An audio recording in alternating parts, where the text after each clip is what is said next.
খুবই দুঃখ লাগে, অবাক লাগে। আজগুবি, ভিত্তিহীন, অকল্পনীয় সব তথ্য দিয়ে একজন আরেকজনের ভিতরে লেগে আছে।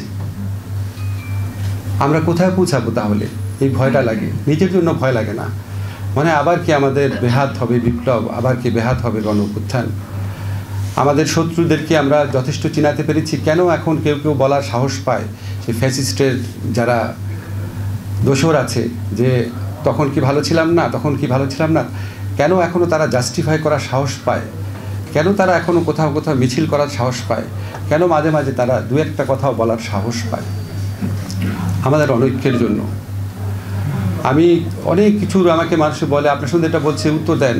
কিছু জিনিস উত্তর দিব, হয়তো আজকে রাতেই দিব। বাট আমরা কি আমাদের মধ্যে অন্তর্দ্বন্দ্বে আমাদের এনার্জি নষ্ট করব? আমি এই আন্দোলনের সময় রাস্তায় ছিলাম, বড় গলায় বলি না, বলি এটা সত্যি দেখেই বলি। রাখালদা অভিভাবকদের সমাবেশ বলল 18 জুলাই আমি বলেছিলাম শেখ হাসিনার পদত্যাগ চাই। রাখালদাকে আবার একটু জিজ্ঞেস করলাম, বলেছিলাম আপনার মনে আছে? না, হ্যাঁ মনে আছে। কারণ তখন কোনো পত্রিকা পরের দিন লেখারও সাহস পায় নাই। 18 তারিখে বলেছিলাম, আবার ওনার কাছে শুনে নিলাম যে আমি বলেছিলাম যখন, আমার মনে হচ্ছিল পত্রিকাগুলো হয়তো খুব বড় করে জিনিসটা তুলবে। আমার নিউজ তো সাধারণত দেয়, কিন্তু পরের দিন পত্রিকাটা দেওয়ারও সাহস পায় নাই।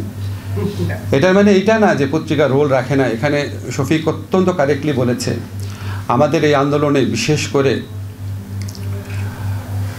জুলাইয়ের শেষ সপ্তাহে, অগাস্টের প্রথম দিকে পত্রিকায় যে রোল রেখেছে মেইনস্ট্রিম পত্রিকা, এটা আমাদের সবার শ্রদ্ধার সাথে স্মরণ রাখা উচিত। আমাদের অনেক অভিযোগ ছিল। একমাত্র ওয়ালটন এসি দিচ্ছে 1 বছরের রিপ্লেসমেন্ট গ্যারান্টি। পত্রিকা ঠিকমতো রোল পালন করছে না, কিন্তু সবচেয়ে ক্রুশিয়াল সময় করেছে যে সেটা প্রমাণ দেখেন। 5 অগাস্টের আগে নাহিদ, আসিফ, তারা ফেসবুকে কোন পত্রিকার রিপোর্টকে সবচেয়ে বেশি কোট করতো? আপনারা খুলে দেখেন কোন পত্রিকা। ঠিক আছে, কেন করেছে? এখন আমি যদি একটা পত্রিকার বিরুদ্ধে উঠে পড়ে লাগি, আমি কি তার এই জুলাই অগাস্ট গণ অভ্যুত্থানের রোল দেখব না? 15 বছরের রোল দেখব না? অবশ্যই আমার প্রতিবাদের ভাষা থাকবে, অবশ্যই আমি প্রতিবাদ করব। কোনো পত্রিকায় কোনো কিছু পছন্দ হলে অবশ্যই বলবো, বস্তুনিষ্ঠভাবে বলবো, প্রতিবাদ করব। কিন্তু তাকে তো আমি জুলাই গণ অভ্যুত্থানের শত্রু বানাতে পারি না, যেখানে সবচেয়ে বেশি তার নিউজ আমি কোট করেছি। চ্যালেঞ্জ করলাম আপনাদেরকে, খুলে দেখেন এই আন্দোলনে যারা বড় বড় নেতা ছিল সবচেয়ে বেশি কার লেখা কোট করে, কোন পত্রিকার লেখা কোট করেছে। আমাদের মধ্যে মতভেদ থাকবে, আমরা একজনের কাজের সমালোচনা করব, মিথ্যা কথা কেন বলবো? আমি ডিটেইল বলবো, শুধু আপনাদের একটা কথা বলে রাখি।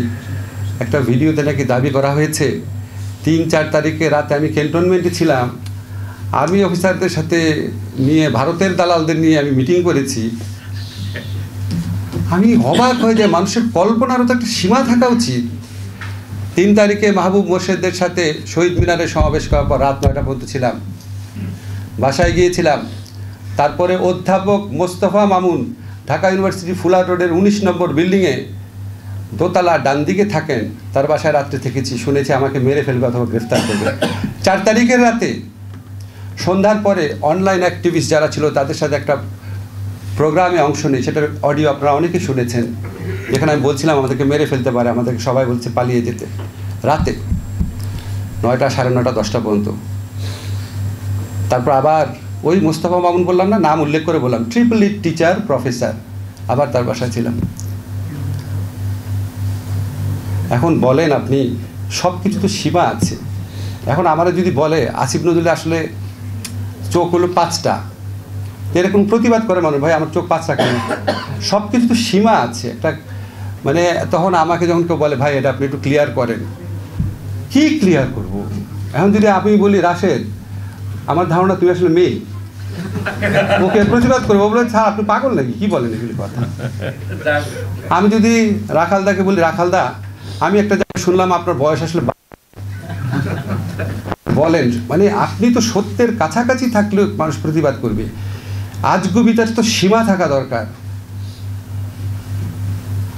এটা ব্যক্তিগত আমার কাছে বললাম, শুধু কি আমার ক্ষেত্রে, কার ক্ষেত্রে হচ্ছে না বলেন? আমাদের শফিকের ক্ষেত্রে কম হচ্ছে? এরকম একটা মানুষ এই রকম ভূমিকা রেখেছে, আপনারা কি শুনছেন? আপনারা ওর থেকে 10% শুনেন নাই। তারে বলে গণশত্রু।